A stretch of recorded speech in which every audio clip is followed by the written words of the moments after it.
Hi, my name is Marie Keener, and for my case study, I'm doing Module 8, Planning a Training Diet. The case says Michael is a senior college student studying engineering. He is 6 foot, 185-pound male that is training for a 10K run coming up in the next 3 weeks. He has read a lot about sports nutrition, especially about the importance of eating more carbohydrates while training.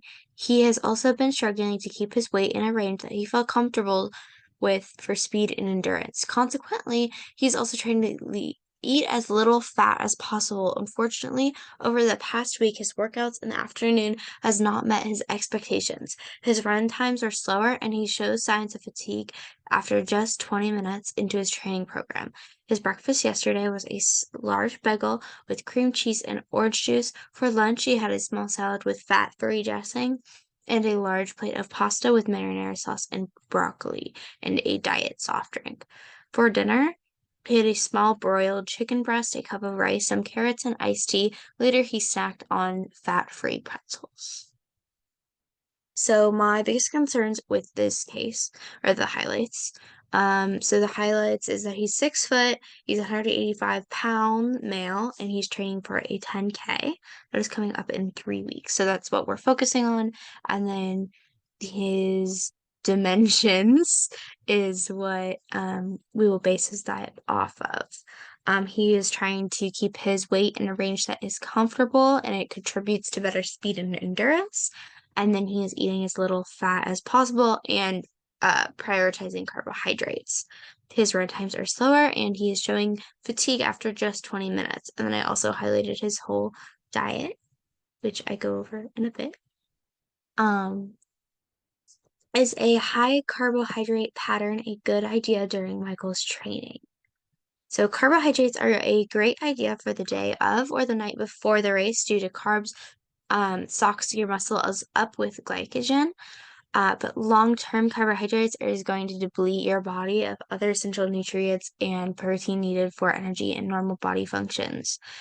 So I read about while looking for this that a lot of marathon runners, you want to do either the night before or 4 hours before you run, you eat your carbs. You would want to eat smaller portions with higher calorie count because that way it gets your energy and your carbs and your calories in there without making your stomach feel full and then you feeling like, well, you're running your long race. Same thing with water, which I'll get into later, which hurts your stomach as you run and can make you have an upset stomach.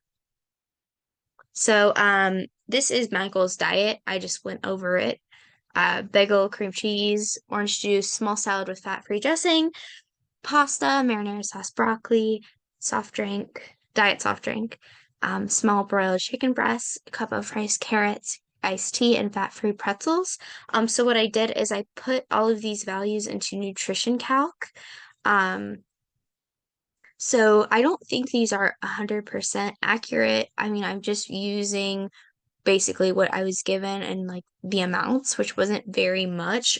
Besides that, I just used the serving size. So his calories consumed might be a little bit higher than I calculated. So this is definitely the low end of that.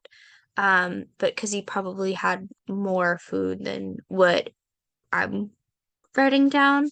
But I'm just going to go off of this value for the rest of this case study. So using estimates of the amount of food that he ate, Michael is looking at a calorie deficit of 1,569 calories, just to maintain his current weight and his high activity level. The recommended amount of calories he should be eating is 3,318, just based on his weight and his age and his height and everything like that. So he's only eating 53% of the recommended amount, which is causing him to rapidly lose weight, have very low energy level, and along with the types of food that he is eating. Yeah, so I use Nutrition Calc for all of these values.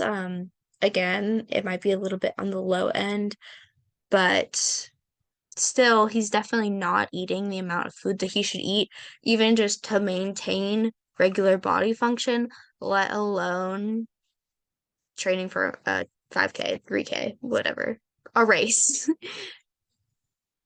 So are there any missing components contributing to his fatigue? So basically, again, calories is the main thing that I noticed that is missing from his diet. He isn't having enough energy to function properly just based on the amount of food he eats, let alone train for and run fast for long distances. So he really needs to up his calorie count, increase what he's eating, even just keeping what he's eating already, just increasing it a little bit. Uh, I might be having the portions off. I wasn't provided with that, but based off of what I got, he's definitely eating less than needed. Some changes that must be made in order in Michael's eating plan, including specific foods. So again, high carbohydrate meals should be eaten about 4 hours before a long training session, and the amount of carbohydrates and food eaten should be adjusted for the length of the run. The longer the run means the more food and carbs he needs to eat in general. The more calories he needs, the more energy he needs to run that far and to do it well. Michael also needs to eat more food in general and have a higher variety of foods um, after he runs and not while training.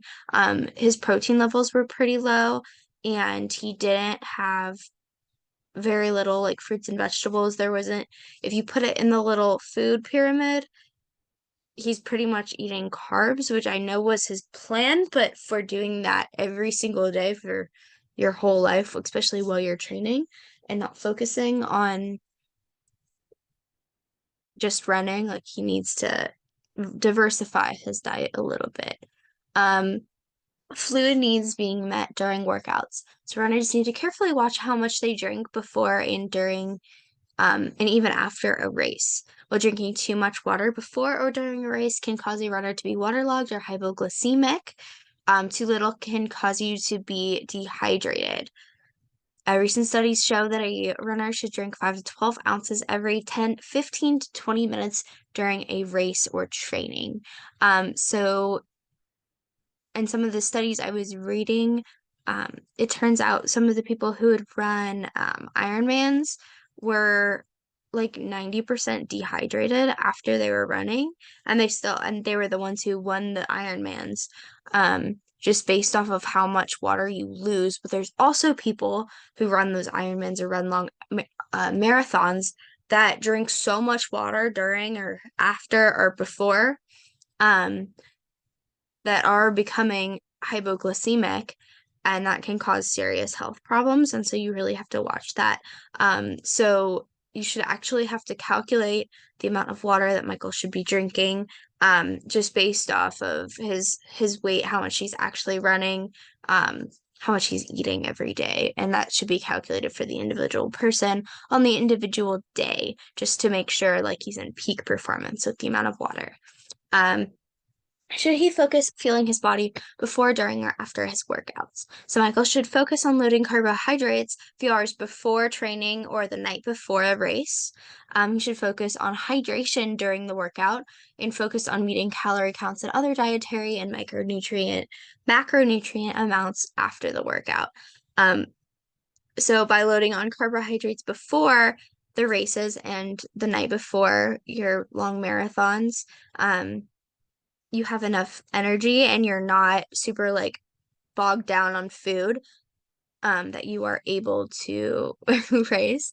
And then same thing with water. You don't want to drink a ton of water before because you'll be super waterlogged and your stomach will be so full, like you feel like you can't run or you feel like you're going to throw up. Um, so you want to do that during your workout while you're working, like the last slide we talked about. And then also you want to focus on eating the amount of food needed and any dietary and macronutrient, like other necessities that he's not hitting right now after the workout when he's not training. Um, so that is it. Thank you for watching. Bye.